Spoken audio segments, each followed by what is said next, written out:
மாணவன் முதல் எடுத்துக்காட்டாக ரோல் மாடலாக யாரை நினைக்கிறான்?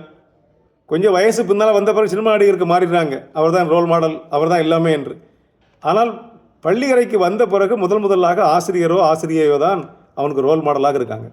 அவன் என்ன நினைக்கிறான்? எங்கள் ஆசிரியர் எல்லாம் தெரிந்தவர், எங்கள் ஆசிரியரால் எல்லாம் முடியும், அவருக்கு தெரியாத விஷயமே இல்லை, அவரால் ஆகாத காரியமே இல்லை என்ற எண்ணம் அவனுக்கு ஸ்ட்ராங்காக இருக்கிற வரைக்கும் அவர் தான் முன்மாதிரி.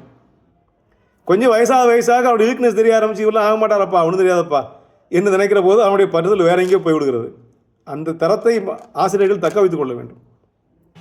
ஒரு 2ஆம் வகுப்பு படிக்கிற பிள்ளை அப்பா கூட அப்படி காட்டுக்குள்ளே போயிட்டு இருந்தோம். குறுக்க ஒரு ஆறு வந்தது. அந்த ஆறு வந்தோடனே அப்பா போதும் வீட்டுக்கு போகலாம் திரும்புமா என்று சொன்ன உடனே, இல்லைப்பா அந்த ஆற்றை தாண்டி போகலாம்ல அப்படின்னு பிள்ளை கேட்ட உடனே, இந்த ஆற்று தாண்ட முடியாது. உங்களால் முடியாதப்பா, என்னால் தாண்ட முடியாது.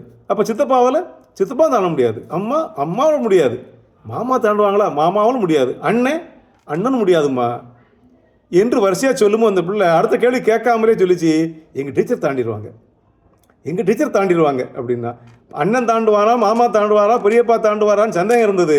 ஆனால் டீச்சர் தாண்டி விடுவார்கள் என்றதில் சந்தேகம் இல்லாமல் அந்த பிள்ளைக்கு நம்பிக்கை இருந்தது. அந்த நம்பிக்கை இருக்குது பாருங்கள் ஆசிரியர் மேலே, அதுதான் வாழ்க்கை.